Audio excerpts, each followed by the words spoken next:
नमस्कार दोस्तों, मैं हूँ कृति सिंह और आप देख रहे हैं मेरा YouTube channel law easy notes. Law को समझना हो गया है इजी।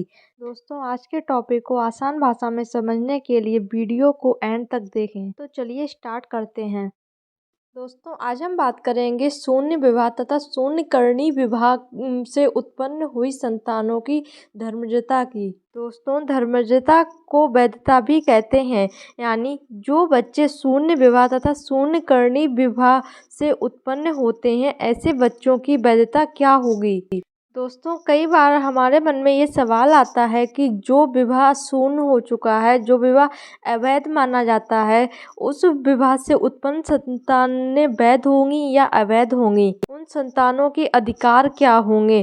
दोस्तों, जब कोई विवाह शून्य विवाह घोषित कर दिया जाता है या किसी विवाह को शून्य विवाह की डिग्री दे दी जाती है, तो विवाह कानून की दृष्टि में अवैध हो जाता है या फिर वह विवाह कानून की दृष्टि में हमेशा से ही शून्य समझा जाता है। ऐसे विवाह का कोई भी अस्तित्व नहीं होता है।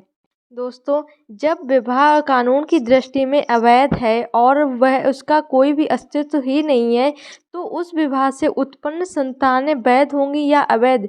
तो दोस्तों, आपकी जानकारी के लिए बता दें कि शून्य विवाह से या शून्यकर्णी विवाह से उत्पन्न संतानें वैध होती हैं। दोस्तों, हिंदू विवाह अधिनियम 1955 की धारा 16 में ऐसे विवाह जो शून्य हो या शून्यकर्णी हो, इन विवाह से उत्पन्न संतानों को वैध घोषित किया गया है।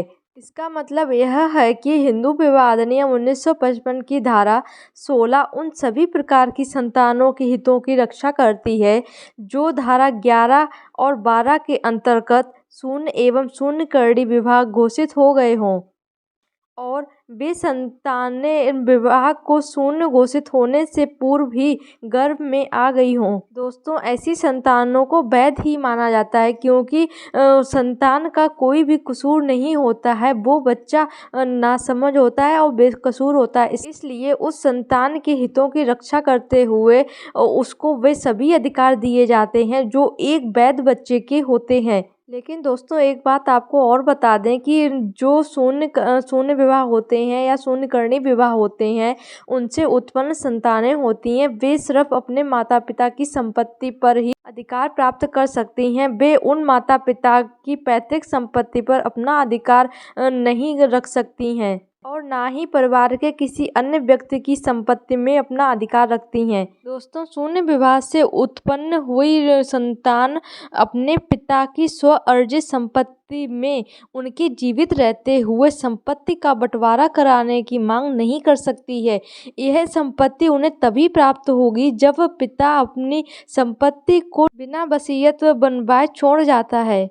तो ऐसी संपत्ति का बंटवारा हिंदू उत्तराधिकार अधिनियम की धारा 8 के अंतर्गत बराबर बराबर किया जाता है।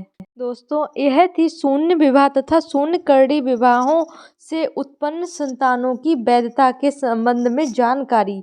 आई होप दोस्तों कि आपको सभी को यह जानकारी समझ में आई होगी और आपको हमारी वीडियो पसंद आई होगी। ऐसी ही वीडियो को देखने के लिए और लॉ को आसान भाषा में समझने के लिए आप हमारे YouTube channel law easy notes को सब्सक्राइब करें और कमेंट में बताएं कि आपको हमारी वीडियो कैसी लगी। धन्यवाद।